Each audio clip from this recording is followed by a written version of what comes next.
1975 infectés, plus de 1000 morts en 9 mois, l'Afrique de l'Ouest connaît depuis décembre 2013 la plus grave épidémie d'Ebola depuis l'apparition du virus. Alors, qu'est-ce qu'Ebola?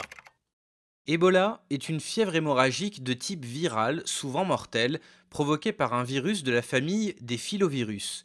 Elle touche les hommes et d'autres mammifères comme les singes, les antilopes ou les porcs.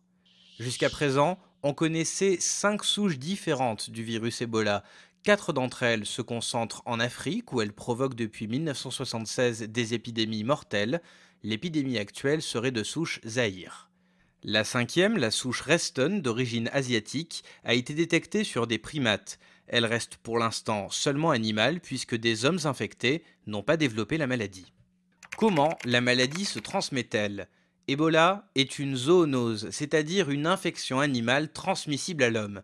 L'espèce à l'origine de la contamination humaine n'a pas été complètement identifiée. Si des singes ont pu contaminer l'homme, des chauves-souris frugivores seraient les réservoirs naturels du virus. Ebola passerait ainsi à l'homme directement à partir des chauves-souris ou indirectement par l'intermédiaire d'un autre animal. Dans les deux cas, le mode de transmission à l'homme se fait par contact direct avec des organes ou des liquides biologiques d'animaux infectés. C'est le cas lorsque l'homme manipule des animaux retrouvés malades ou morts en forêt, ou lorsqu'il consomme de la viande de brousse. Après l'infection, le virus se développe durant 2 à 21 jours, en moyenne 8, avant que les premiers symptômes ne se manifestent. Pendant cette période, la personne infectée n'est pas contagieuse. C'est une fois que les symptômes sont apparus que peut se faire la transmission interhumaine du virus. Là encore, il faut un contact direct d'une peau lésée ou de muqueuse avec les liquides biologiques d'une personne infectée, tels que le sang, la salive, le sperme, la sueur ou les matières fécales. L'infection peut également passer par l'intermédiaire d'un objet infecté, une seringue par exemple. Parmi les premiers exposés, on trouve donc les proches des personnes malades ainsi que les personnels de santé. En Afrique, les rituels funéraires communautaires pendant lesquels un grand nombre de proches sont en contact direct avec les dépouilles des personnes infectées constituent un vecteur important de contagion. Il reste très improbable selon l'OMS que le virus puisse se transmettre par voie aérienne comme une simple grippe. Quels sont les symptômes? Une fois passée la période d'incubation, la maladie se manifeste avec des fortes fièvres, une faiblesse intense, des douleurs articulaires et musculaires, des maux de tête et une irritation de la gorge. Ces symptômes sont rapidement suivis de vomissements, de diarrhée, d'éruptions cutanées, d'une insuffisance rénale et dans certains cas d'hémorragies internes et externes. Si certains patients survivent au virus, le taux de létalité d'Ebola reste extrêmement élevé, entre 25 et 90% et plus de 50% en moyenne. Comment soigner la maladie? À ce jour, il n'existe pas de traitement spécifique contre le virus Ebola ni de vaccin homologué.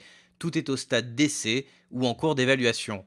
La seule chose que peuvent faire les médecins est de s'attaquer aux symptômes tels que la fièvre et la déshydratation plutôt qu'au virus lui-même. Mais il y a un espoir, le ZMapp, un traitement expérimental testé actuellement sur plusieurs patients. Où le virus s'est-il développé? Ebola est d'abord apparu pour la première fois en 1976 en Afrique centrale. Il tire son nom de la rivière Ebola, proche d'un village de la République démocratique du Congo, où se situait le premier foyer. Depuis, une vingtaine d'épidémies mortelles ont été circonscrites dans des villages isolés en RDC, au Soudan du Sud, au Congo, en Ouganda et au Gabon. Au total, 2387 personnes ont été infectées, parmi lesquelles 1590 sont mortes. L'épidémie actuelle s'est déclarée en Guinée, dans une zone située à la frontière avec la Sierra Leone et le Liberia. Les chercheurs ont identifié le patient zéro, un enfant de 2 ans, dans le village de Guékédou. Depuis, l'épidémie s'est propagée au gré des mouvements de population en Sierra Leone et au Liberia, malgré les fermetures de frontières qui ont été inefficaces, car cette épidémie surpasse de très loin les précédentes. Pourquoi Ebola s'est-il autant répandu en 2014? Tout d'abord parce que ces pays, sortis il y a peu de décennies de guerre civile, sont sous-équipés en infrastructures sanitaires. Par ailleurs, les populations sont réticentes aux interventions des autorités locales et des organisations internationales suspectées, selon des rumeurs, de propager elles-mêmes le virus.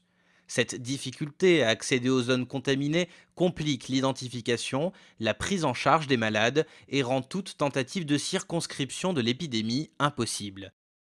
Et la maladie est loin d'être stoppée. L'arrivée récente d'un malade libérien au Nigeria et la contamination rapide d'une dizaine de Nigérians font craindre une diffusion à grande échelle du virus dans le pays le plus peuplé d'Afrique avec 177 millions d'habitants.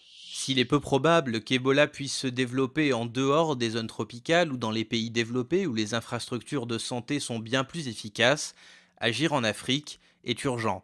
L'OMS a proclamé une urgence de santé publique mondiale, débloqué une enveloppe de 100 millions de dollars et autorisé les traitements expérimentaux.